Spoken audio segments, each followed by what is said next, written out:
Untuk acara selanjutnya yaitu tausiah ataupun ceramah agama yang insya Allah akan disampaikan oleh guru kita Al-Mukarram wal Muhtaram Kiai Haji Syahruddin Arsyad.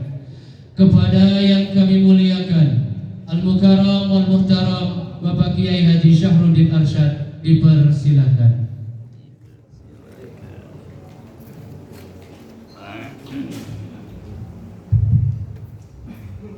Assalamualaikum warahmatullahi wabarakatuh.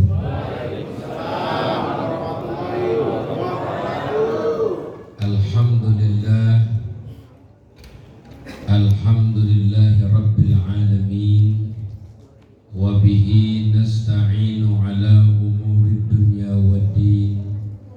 Wassalatu wassalamu ala ashrafil mursalin Sayyidina wa maulana Muhammadin wa ala alihi wa sahbihi ajma'in, amma ba'du.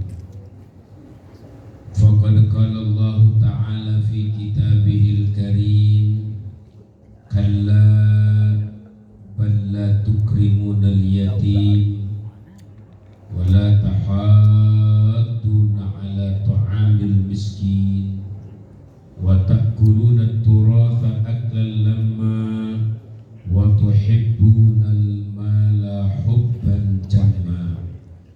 Wa qala aydan ara'aita alladhi yukadzibu bid-din fadhalika alladhi yad'ul yatim.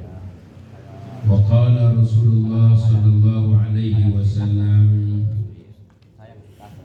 ana wa kafilul yatimi kahadaini fil jannah, atau kama qala Rasulullah sallallahu alaihi wasallam. Pertama-tama yang sama kita cintai dan kita muliakan segenap para guru kita, para asatidz, para ulama, bil khusus Ustaz Labib dan juga DKM Masjid Sabilul Muttaqin Bapak Haji Mager Burdan, dan juga yang sama kita hormati Ketua Pengajian Saudara Dimas, Bapak RW, Bapak RT, semua tokoh masyarakat, sepuh, saudara-saudara, bapak-bapak, ibu-ibu, jamaah Masjid Jami Sabilul Muttaqin. Walaupun saya tidak sebutkan namanya satu persatu, mudah-mudahan kita semua dimuliakan Allah Subhanahu wa taala. Amin. Alhamdulillah, malam hari ini kita mengadakan satu acara yang sangat mulia, yaitu dalam acara menyantuni anak-anak yatim sebagai wujud keimanan yang asli, keberagamaan yang murni. Mudah-mudahan Allah Subhanahu wa taala menjadikan iman-iman kita, agama-agama kita yang asli dan dicintai Allah Subhanahu wa taala. Dalam sebuah hadis dikatakan, siapa orang yang ingin lembut hatinya, pengen lembut hati kita, dan juga pengen dikabulkan semua hajat-hajatnya, maka hendaklah dia mengusap kepala anak yatim. Tapi jangan diusap doang ya, kasihan bocah melastar ya. Jadi ada santunannya, ada dimuliakannya. Jadi maksudnya itu bahasa kinayah. Mengusap kepala yatim tujuannya sayang, simbol sayang, memberi, simbol memberi, memuliakan, mencintai, peduli kepada anak-anak yatim. Maka Allah akan kasih dua hadiah, kata Nabi, satu lembut hatinya. Karena ciri orang ahli sorga, siapakah ahli sorga itu? Kullu qalbin layyin, tiap-tiap orang yang berhati lembut. Jadi kalau orang yang keras, yang kaku hatinya, yang kasar, yang bengis, yang sadis, nggak ditempatin di sorga.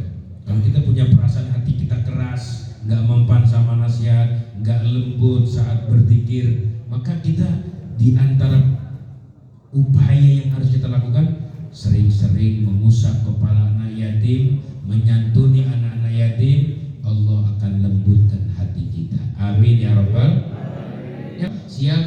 ingin lembut hatinya, ditunaikan hajatnya, maka dalam mengusap kepala yatim dengan memberikan santunannya. Mudah-mudahan malam ini kita nyanyi yatim, Allah lembutkan hati kita, Allah tunaikan hajat kita. Yang di hatinya kepengen panjang umur, Allah panjangin umurnya. Yang lagi merasa kurang sehat, Allah angkat penyakitnya. Yang punya anak pengen dapat jodoh, Allah temukan jodoh yang soleh soleha. Yang anaknya udah keluar kuliah pengen dapat kerja, Allah mudahkan pekerjaannya. Allah kasih rezeki yang halal, berkah serta banyak. Amin amin ya rabbal alamin. Yang duda mudah-mudahan jadi punya calon lagi. Yang janda ketemu si duda tadi. Amin ya rabbal. Ada aja hajat-hajat kita dikabulkan lewat menyantuni anak-anak ya, anak yatim. Karena anak yatim ini posisinya sangat mulia di hadapan Allah, mulia di hadapan Nabi Muhammad SAW. Jadi anak yatim ini sebenarnya jangan merasa prihatin jadi yatim, jangan merasa kecil, jangan merasa enggak. Justru anak yatim ini diangkat kedudukannya dalam Al-Quran. Nabi Muhammad tuh lahir dalam keadaan yatim, menjadi manusia sukses. Ya, kita di Pondok Aren banyak kiai, ada Kiai Sobron, ada Kiai Muhasyar, ada Kiai Ubaidillah Hamdan. Itu sejarah hidupnya semua yatim semua. Tapi sekarang sukses, jadi ulama besar, jadi kiai besar, punya pondok pesantren, masya Allah. Itu jadi yatim jangan kecil hati, ya, jangan pesimis jadi yatim, kudu punya harapan besar. Nabi Muhammad yatim jadi orang besar. Kiai-kiai kita di Pondok Aren yatim jadi orang besar.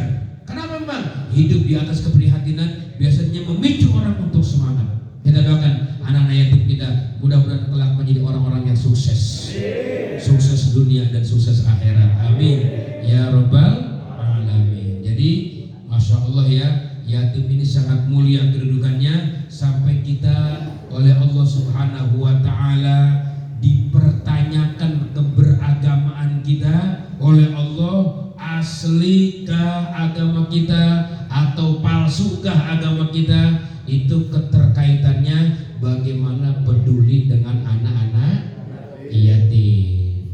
Mudah-mudahan kita pulang dari sini kita belajar bersikap supaya yatim-yatim yang di kampung hutan khususnya terasa kita ini sebagai ayahnya semua. Amin. Jadi dia nyaman dekat kita, duduk bareng bersama kita, makan bareng bersama kita. Ini yatim posisinya masya Allah mulia benar, sampai menentukan nasib agama seseorang. Fadzalikal ladzi yad'ul yatim. Bahkan orang yang perhatian sama yatim, orang kafir bisa jadi beriman. Orang kafir bisa jadi beriman. Banyak tuh orang-orang Cina, orang-orang non muslim itu yang perhatian sama yatim. Itu masya Allah sejarah mencatat ya, berapa banyak berapa banyak dan berapa banyak orang-orang non muslim Cina kaya Yahudi berubah kondisi agamanya dari agama syirik, dari agama kufur menjadi muslim yang sejati lantaran dia punya di hatinya sifat kasih sayang kepada anak-anak ya, anak yatim. Itu diceritakan di dalam kitab Irsyadul Ibad ya. Dulu cerita ada seorang dari kalangannya Syarifah. Syarifah ini biasanya lebih identik keturunan Nabi. Kalau lakinya Habib, biasanya sebutan gelarnya gitu. Kalau buat perempuan Hubabah atau Syarifah. Nah, ini Syarifah bersuami orang kaya ceritanya. Ya, bersuami orang kaya. Kemudian, ya yang namanya takdir Tuhan kita nggak tahu. Tahu-tahu ini si suami meninggal dunia. Begitu suaminya meninggal dunia, meninggalkan anak yatim sampai 5 orang, masih kecil-kecil. Akhirnya untuk biaya makan tiap hari, ngutang sana, ngutang sini, ngutang. Akhirnya utangnya tahu-tahu besar. Begitu besar akhirnya rumahnya disegel sama bank. Begitu disegel, ya udah diserahin sama bank untuk bayar utangnya. Akhirnya dia pindah ke kampung lain. Untuk menutup malunya, dia pindah ke kampung yang lain yang tidak dikenal sama orang. Karena tadinya memang miskin, kaya. Kalau orang kaya jatuh miskin, Nabi pernah berpesan, irhamu thalathatan minan nas, kasihanilah 3 kelompok daripada manusia. Siapa? Yang pertama orang kaya jatuh miskin. Nabi pesan kasihani dia, sayangi dia, rangkul dia. Karena memang Karena kalau orang kaya jatuh miskin itu nggak siap. Beda orang miskin jatuh kaya. Siap banget dia mah, ya nggak? Siap banget kan itu ya. Iya. Kalau orang kaya jatuh miskin itu kasihan, masih dirangkul. Ini pesanan ini. Jangan kita rasain gitu, kalau orang kaya jatuh banget rasain. Syukurin gitu ya. Wah, jangan dibully, kasih dah. Karena dia nggak siap. Coba aja orang kaya kita ajak ya tidur di masjid Sabilul Muttaqin, bener nggak? Biasa tidur di kasur spring bed di AC, begitu nginep di masjid kita ajak iktikaf 3 hari aja di sini, pulang encok dia. Kenapa? Biasa tidur enak. Tapi kalau kita yang orang biasa di mana bed tidur, bener nggak? Iya, kita mau orang-orang biasa, ya nggak? Tidur di tikar pandan pules, apalagi di karpet tebal begini pules, ya nggak? Apalagi nginep di hotel, jam 9 pagi baru bangun, kan begitu? Ya kan begitu, keenakan begitu. Makanya kalau ada orang kaya jatuh miskin, kasihani dia. Kenapa? Nabi pesan drop dia, gitu ya. Nah ini orang kaya tadi ya, si perempuan ini jatuh miskin dia. Akhirnya dia pindah ke kampung seberang, cari-cari tempat, akhirnya nggak ketemu, akhirnya dapat juga masjid. Dapat masjid yang udah bobrok tuh, yang udah ditinggal sama orang, dia tinggal di situ. Akhirnya begitu dia tinggal di situ malam bersama anak-anaknya yang 5, ada anaknya nangis lapar. Umi lapar nih, pengen makan nih, belum dapat makan nih. Kita dari siang jalan nyari tempat, baru tempat mana masjidnya nggak ada lampunya lagi, orang masjid bobrok, udah banyak nyamuk, gelap. Ya udah akhirnya pasang lilin, nah, yang paling gede dipesan, kamu tungguin ya adik-adik kamu sini, biarin Umi keluar mau cari makan, cari rezeki. Umi mau ngemis dulu di sini di kampung yang orang nggak pada kenal. Akhirnya datang ya ke sebuah rumah yang dia lihat rumah itu besar ya. Begitu dia ketok pintu, assalamualaikum, yang punya pintu keluar dengan menggunakan ya peci putih, Pak Haji kayak ini. Alhamdulillah, dalam hatinya si janda ini, alhamdulillah ketemu Pak Haji ini, mudah-mudahan harapan besar dapat bantuan dari Pak Haji. Assalamualaikum Pak Haji. Waalaikumsalam. Ada apa Bu? Ini saya perkenalkan buat Pak Haji, saya ini janda ditinggal mati suami saya punya yatim 5 Pak Haji. Tolong Pak Haji kalau ada rezeki, ada makanan, tolong berikan kepada kami. Oh, saya mau tanya dulu, boleh? Bu, tanya apa ya Pak Haji? Ada surat keterangan nggak kalau ibu ini janda? Bab zaman sekarang zaman modus, punya laki ngaku janda banyak. Zaman modus begitu ya. Iya, zaman modus. Ada nggak surat keterangan lakinya mati gitu ya, suami kan ada ya surat keterangan ya. Sekarang kan surat keterangan lahir ada, surat keterangan mati juga ada ya. Iya. Jadi ketika diminta surat keterangan sama Pak Haji, surat keterangan mati kalau dia janda, akhirnya apa? Kata nih si perempuan, mohon maaf saya belum sempat bikin surat itu. Saya nggak bikin surat itu. Saya pokoknya Pak Haji tolong percaya saya ini janda, punya anak 5. Kalau nggak percaya nanti lihat Pak Haji di masjid. Saya nggak mau ke masjid, saya nggak mau tahu kalau selama nggak punya surat keterangan. Mohon maaf, saya nggak mau bantu, katanya begitu. Ya udah, ada pecah di hatinya, dia sedih, kecewa sama Pak Haji. Ya Pak Haji nggak nerima ya saya curhatnya, nggak ngasih bantuannya. Akhirnya pergi kemana lagi nih? Akhirnya dia lihat lagi, ya nggak jauh dari rumah itu sekitar ya 100 meter lah gitu ya. Ada rumah besar lagi, lebih besar lagi, 3 lantai di rumah, 3 lantai. Akhirnya dia ketok pintu. Begitu dia ketok pintu, keluar rumah, ternyata yang keluar orang Cina. Permisi kau. Oh ya, ada apa Bu? Iya, saya ini janda Bu Pak. Saya ini janda, saya minta bantuan. Lah, emang kenapa katanya? Saya ini punya yatim 5, tinggal di masjid yang gelap itu tuh. Oh, di sana masjidnya yang udah ditinggal orang, saya tinggal di situ. Anak saya 5. Saya belum makan, anak saya lapar. Kali ada sisa makanan, ada duit buat beli makanan gitu. Kasihan yatim-yatim saya itu di masjid gitu ya. Akhirnya kata si Cina ini, kalau memang ibu benar, biarin saya panggil nih ya anak buah saya ya, ajudan saya panggil buat ya datang ke masjid itu. Panggil semuanya. Coba ini ya, ada janda punya yatim 5 di masjid sana, bawa di atas lantai 2 ada kamar kosong, tolong dibersihin, dirapihin, kasih lampu ya, ganti spray yang bagus ya, buat kita tidur kita kasihan. Jadi ada orang Cina punya sifat rasa kasihan. Nah ini sifat kasihan ini Masya Allah ya, penting dimiliki Bapak-bapak. Sifat sayang, perhatian, santun di hati kita tuh. perlu kita miliki. Sebab kenapa? Sebab kita meneladani Allah yang Maha Rahman Rahim. Karena kalau kita baca Quran pertama Bismillahirrahmanirrahim, dengan menyebut nama Allah yang Maha Pemurah lagi Maha.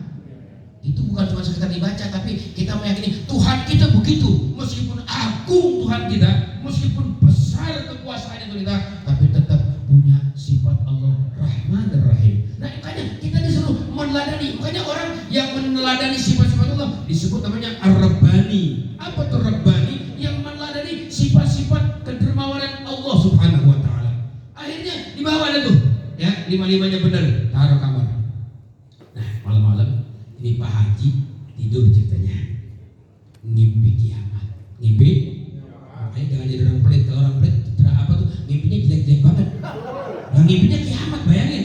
Lah kiamat serem. Nah, iya kalau tanda-tanda orang bakhil begitu, ngimpinya jelek.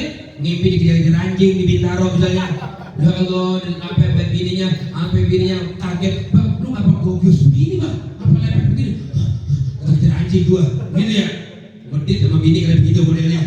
Jadi pelit itu ngimpinya jelek, ngimpi kiamat. Begitu ngimpi kiamat terjadi, masya Allah, dia melihat ada sosok orang bersahaja, berwajah berseri-seri, bercahaya, tampan luar biasa, bagaikan rembulan dia punya wajah, terang sinarnya, dan di sampingnya ada istana besar sekali, istana megah, indah, mewah, besar itu. Akhirnya dia samperin tuh, ya, sosok orang yang mulia itu. Ternyata tidak lain yang di hadapan itu adalah Nabi Muhammad SAW. Dia langsung bertanya, ya Rasulullah, ini gedung buat siapa? Oh, ini gedung buat umatku yang muslim. Nah, saya ini muslim. Ya Rasulullah, berarti ini punya saya. Mana surat keterangannya, kata Nabi gitu ya. Mana surat keterangan kalau kamu muslim? Lah, dia bingung, minta surat keterangan. Surat keterangannya apa? Kau tahu ya Rasulullah, aku kan umatmu, aku muslim, aku yakin syahadat 2 kalimat syahadat, la ilaha illallah Muhammad Rasulullah. Itu keterangan saya. Nah, saya minta surat keterangan kalau kamu muslim sejati. Sekarang banyak aku muslim, tapi bukan muslim sebenarnya. Sini surat keterangannya. Bingung dia. Surat keterangannya mana ya Rasulullah? Ingat nggak semalam ada janda punya yatim 5, minta sumbangan, lu tanya surat keterangan. Sekarang lu juga minta surat keterangan. Kalau lu pengen dapat di sana ini, mana keterangannya? Kalau lu tuh orang muslim. Hari dibangun tidur kaget luar biasa. Begitu dia kaget luar biasa dari bangunnya, langsung dia ingat janda. Bangun tidur ingat janda, Pak. Ini orang lagi nih, bangun tidur ingat janda itu tuh. Ini janda harus dibawa kemari nih, biar nggak gagal dapat istana besok di hari kiamat. Akhirnya dia pergi malam-malam ke masjid yang diceritakan si ibu tadi. Begitu sampai di masjid, ya Allah, udah kosong masjidnya. Ada anak muda lagi begadang di situ, ya, jam 1 malam. Ditanya, anak muda, kamu tahu nggak di sini tadi ada orang perempuan, ya, ada anak-anak yatim. Oh iya, tadi ada di sini. Maghrib sekitar sampai jam 10 kali baru dibawa. Dibawa mana? Itu tuh yang banyak gedung tuh, yang 3 lantai. Di situ rumah orang Cina itu. Rumah orang Cina. Waduh, bahaya. Saya nggak bisa bawa. Digedor-gedor tuh jam 1 malam orang Cina rumahnya digedor-gedor. Begitu digedor-gedor, keluar tuh, hanya ada apa be? Malam-malam gedor-gedor, nyari besok aja. Enggak, saya mau tanya, di sini ada janda nggak? Hanya, lagi malam-malam nyari janda. Ada janda malam-malam. Ya Allah. Akhirnya kata orang Cina, janda ada sama yatim, ada betul. Mau ngapain? Saya mau pinta, saya mau tarik ke rumah saya karena itu saudara saya muslim. Enggak layak lah kalau kamu Cina, ya, apa namanya, sampai rumah di rumah ada jandanya yatim yang beragama Islam, cocoknya buat saya.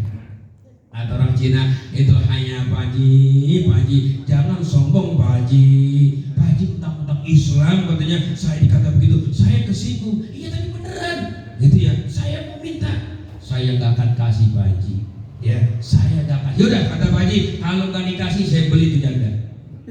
Siapa yang mau dibeli itu janda? Janda yatim 5 mau dibeli. Kata orang Cina, mau beli berapa Pak Haji? Saya mau beli 5 miliar. Nggak tahu nih 5 miliar. Orang kaya nih Pak Haji, 5 miliar. Kata-katanya orang Cina, hanya jangankan 5 miliar, 5 triliun saya nggak kasih Pak Haji. Wah, janda naik nih harganya nih. Janda terdepannya. Kita kalau mau ngawinin janda anak 5 mikir-mikir. Kan ada lagunya Situ Kodam, bener ya? gue mukodam bagaimana tuh? Yang jandanya ternyata anaknya banyak jadi orang jadi begitu. Nah iya tapi 5 triliun kan dikasih sama orang Cina. Enggak. Lah, sini asal kamu tahu Cina. Kenapa? Saya barusan ngimpi ketemu Nabi. Saya mau dikasih itu istana yang besar dan megah, indah, mewah. Mau dikasih, cuma kekurangan saya di rumah saya nggak ada yatim. Sudah yatim janda nggak ada. Makanya saya mau pindah, saya mau beli. Itu maksudnya. Apa kata di Cina? Hai Pak Haji, asal tahu aja Pak Haji. Saya juga tadi tidur lagi asik ngimpi ketemu Nabi.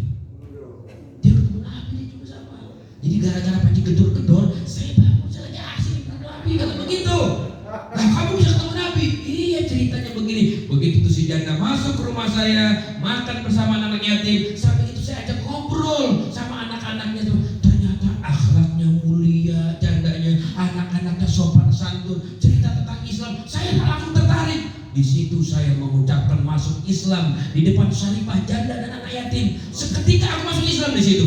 Jadi langsung masuk Islam. Bayangin itu Pak, peduli sama yatim, dikasih hidayah sama Allah. Apalagi di Syarifah, anak yatimnya Syarifah habaib. Itu masya Allah. Akhirnya singkat cerita bapak-bapak ya, akhirnya dia ngimpi ketemu Nabi. Nabi bertanya, wahai kamu mu'alaf ya? Iya betul ya Rasulullah, saya mu'alaf. Ya ini gedung yang aku padanya tadinya aku mau kasih Pak Haji, cuman saya Pak Haji ogah sama janda.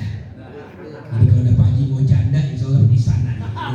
Iya, nggak mau dia Pak Haji. Jadi di rumah kamu ada janda yatim? Ada ya Rasulullah. Ya udah, ini gedung punya kamu, jangan kamu berikan kepada siapapun, dibeli dengan dunia sama isinya. Jangan. Kenapa? Ini gedung istana lebih mahal daripada istana-istana yang ada di dunia nanti. Masya Allah. Akhirnya ini orang Cina sampaikan curhatan ngimpi itu kepada Pak Haji. Maafin Pak Haji, 5 triliun saya akan jual janda ini sama yatim.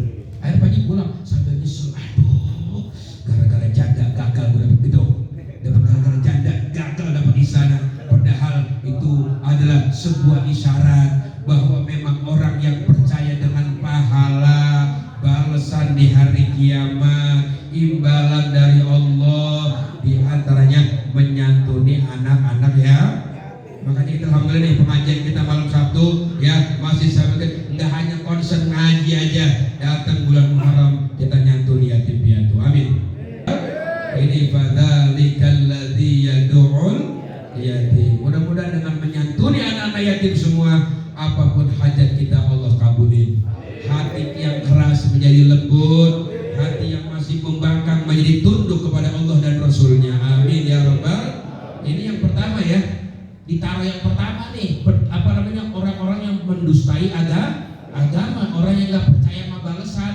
Ada santunan yatim nggak mau ngasih, salah kan kagak percaya sama balasan. Padahal dibalas sama Allah, pembalasannya jelas, dapat gedung istana, dikasih gelar agamanya asli. Tapi kalau menghardik, nggak peduli, nggak mau tahu yatim, Allah kasih gelar yukazibu. Apa tuh yukazib? Kazib itu isi bohong, agamanya bohong, agamanya palsu. Beda sama sidik. Kalau sidik kan benar agamanya. Lawan kata kizib kan sidik. Kalau kita ngaji tuh sifat 20 ya, sifatnya Nabi, sifat Nabi sidik. Lawan katanya kizib. Ini orang yang bohong begitu, bohong beragamanya. Dari mana kita tahu beragama kita bohong? Yang pertama, enggak peduli sama anak-anak yatim. Makanya kita kalau bisa anak-anak yatim kita yang ada di kampung, mari kita peduliin. Bukan hanya pada santunan ini. Kalau kita ada duit jajan, kita kasih jajan itu bocah, biar dia nanti akrab sama kita. Ya, saya punya di Kampung Rawa ada ya salah seorang itu saya kasih duit gitu sampai dia manggil saya ayah. Jadi pernah saya naik motor nih sama teman saya, dia terus teriak ayah. Kalau teman saya, ini bini yang keberapa nih? Dia nggak tahu kalau itu yatim yang saya kasih gitu sampai akrab gitu, sampai akrab manggilnya ayah. Dan teman saya langsung kepo dia, waduh dia punya bini muda orang manggil ayah. Nah dia tahu karena anak saya nggak ada di sini, ini kok jaraknya jauh manggil ayah juga begitu. Padahal ini anak asuh begitu, yang kita kasih uang, yang kita kasih jajan, seperti itu Bapak.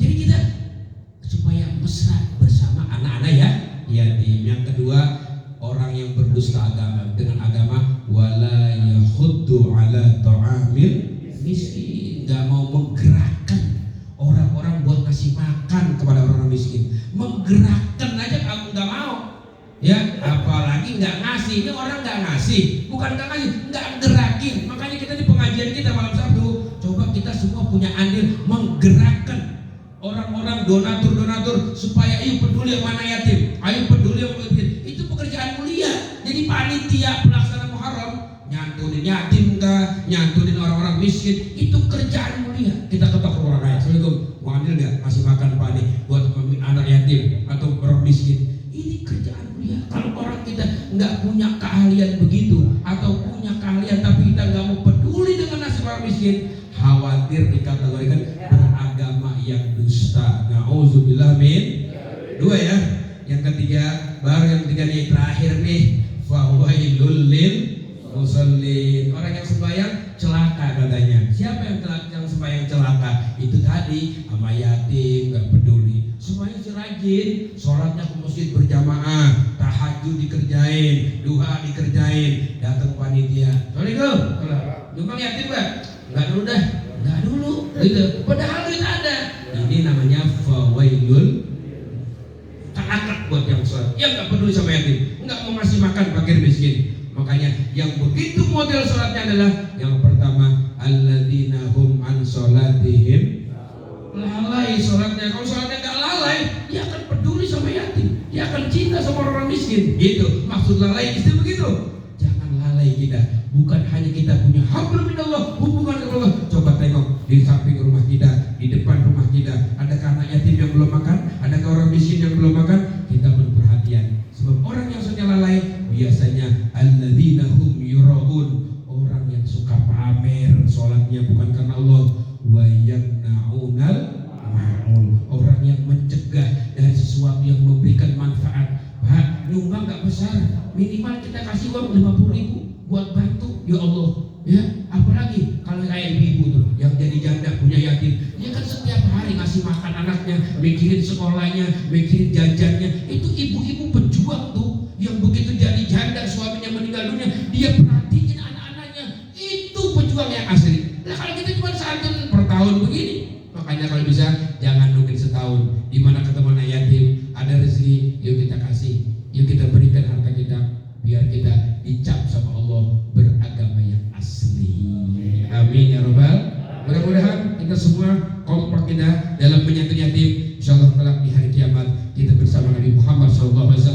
Pemimpin anak-anak yatim nanti di hari kiamat adalah Nabi Muhammad SAW. Nabi katakan, wahai para pemerhati yatim, wahai para peduli yatim, wahai orang-orang yang sayang yatim, aku adalah pemimpin yatim. Kita masuk surga bersama anak-anak yatim. Amin ya Rabbal. Sekian dan demikian. Assalamualaikum warahmatullahi wabarakatuh.